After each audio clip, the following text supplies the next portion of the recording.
Hi everyone, Hannah Hosey, 13 West Ross Street, Wilkes Barre. I came last week and asked about Circus 2, the possibility of Circus 2 at Cole Street Park, and so I'm coming back to get an update on that, to see what progress there's been. And this week, I believe it was the 50th anniversary of Lyndon Johnson's speech, his speech on just starting war on poverty, and I wondered, I had asked before at council, but I never heard what happened to our monument from when he spoke in Wilkes Barre. There used to be 2 monuments in Cole Street Park, and I'm wondering what happened to the second one that had Lyndon Johnson's speech on it, because it disappeared in renovation, at some point.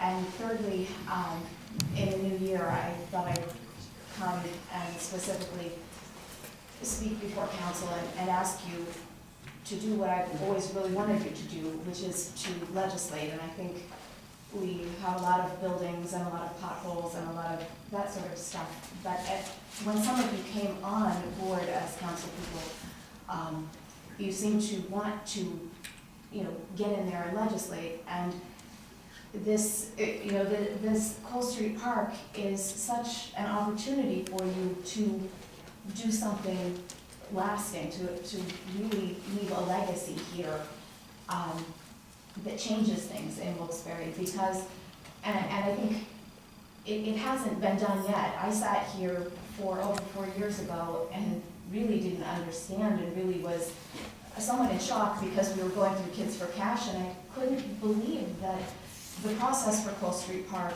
for that redevelopment wasn't more open, and that it was just council just said, oh, well, the administration will choose a rink operator. And I'm like, well, but won't we get a chance to hear who has the most experience and who knows how to serve city children, who can do this job?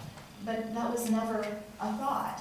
So I'm coming before you to say, you do have the power to do something here that really can make a difference for children in Wilkes Barre, and it does make an economic difference. Because when people were here last week about Sherman Hills, there's a lot of the attitude that this is just bad stuff that comes from out of the area and we'll just get rid of it and then it will be gone. But it's not. We raise it up here. Whenever there's a problem at Kings or Wilkes and somebody has their cell phone stolen in some horrid incident where they're ganged up upon by 4 young people or whatever, it seems to happen regularly.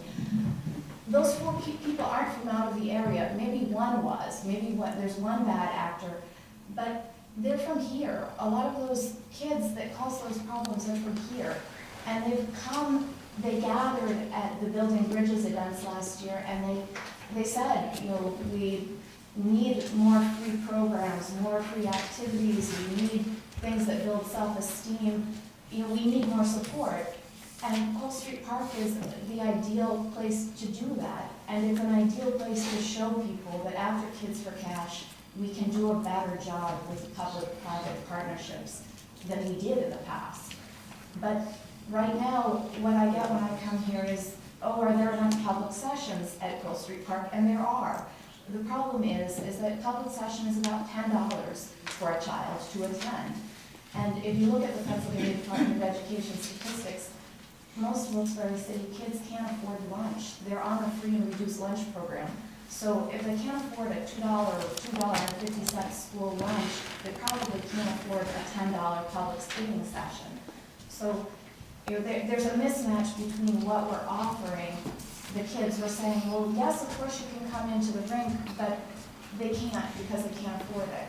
So you could do something, and you could say, well, like other cities, maybe we have to have mandated school programming. Maybe the Penguins, it has to be part of their job to do something for city residents, because breaking even there isn't, to me, it's not good enough. And in business, breaking even isn't the point. You're supposed to make money. I don't know where breaking even on such a beautiful, if you stand in Cole Street Park and you look out from the front of that rink out at the skyline, it's a fabulous property. It's right, the location is phenomenal. So just breaking even there isn't good enough. I think we need to be doing more for the kids here, which is building up our kids here absolutely reaps economic benefits. It makes us safer. As a resident, I don't feel safe. Tonight I carried my purse and I don't feel good about it. But giving our kids positive things to do will make me feel that, it will build a safer community. I know I have so much to talk about, and I'm a figure skater, and this is a very bad place to figure skate. So I could talk about that for a year and a day as well, and I think I make a muddle of things. But if there's something I can do to make myself clearer, just ask, because it seems like there's just a lot of, I think maybe disinterest in my sport, which is figure skating. I mean, it's just what I do. But on many levels, this does have economic impact. And I know of one young woman who will be leaving our area this spring, a tech professional, with her spouse, who will be a physician. But largely, the area doesn't sell itself to her because she's a figure skater.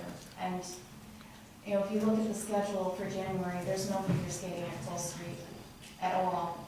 The schedule isn't filled out through the end of the month, so maybe there is at the end of the month, but we wouldn't know about it. You couldn't plan a lesson or plan practice time. So there are many issues. It's not just one small issue. Maybe you were best to answer that, but the actual management of the scheduling for the facility falls under under the complex itself. And as far as was mentioned about breaking even, we try to make sure, obviously we want the revenue to meet the expenditures there. So it is a burden for the taxpayers, but it also provide a service to the public at the same time. It is, now when you're there, I'm just going to have one question. So these public sections, are they widely used? Or you think that they could be used more? Public session They don't is, get rights.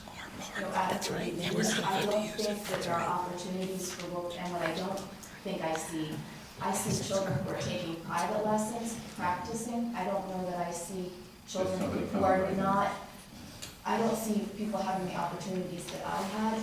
I started in group lessons, which are much lower cost. A private lesson, is probably about $20, $20 to $30 a half an hour, plus the ice time. But would she take these issues to from The management, I believe she speaks. you do speak with the management there, you have addressed them on it? Yes, but it's been 4 years. All right, we'll discuss this and see if it's, I don't know. We're trying to please people in Right. this situation. I can talk to them, I can't hear them. There is, I mean, I know it's a very expensive facility to operate. He can talk to him, but he Yeah, can't do it Sounds like we're is a sold. vast improvement over what it was 4 years ago. And no, I don't think figure skating in our area has, for me personally, I don't think that the opportunities for either Wilkes Barre That needs to residents be have greatly investigated. improved, or for figure skating. They doubled our rates in Pittston, they were able to do that. I'm gonna So we're ask still in a one last novel question. situation. What is the rate for in Pittston for safety dollars? If you're a figure skater, the walk-on is $20. $20. Yes. And figure skating and public skating, are two different things. A figure skating practice time, like a hockey practice time, are different things. So it's a lot. Mr. Lavelle, you have a question? Yes, are you, when you're speaking of children skating, you're not speaking of figure skating for these children, you're just figuring on children that may want to go ice skating, is that what I'm understanding here? They're two, and they're somewhat connected, because Learn to Skate typically feeds into hockey program and figure skating. And when you don't have a solid Learn to Skate program, you can't grow figure skating.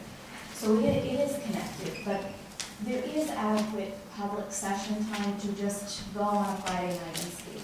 It's expensive compared to what children in Wilkes-Barre have at their disposal, I would imagine. For children to really have an activity, they need a weekly group lesson, or for children to be involved in something. And very often rinks will tie children's group lessons with a number of public sessions for practice. What we don't have is even when it's available on the schedule, is gonna be an after-school public session. And that ice time simply isn't available right now. But in the spring, when it is, it hasn't been offered. Or in the summer, linked with the lunch program in the park, that hasn't been done yet.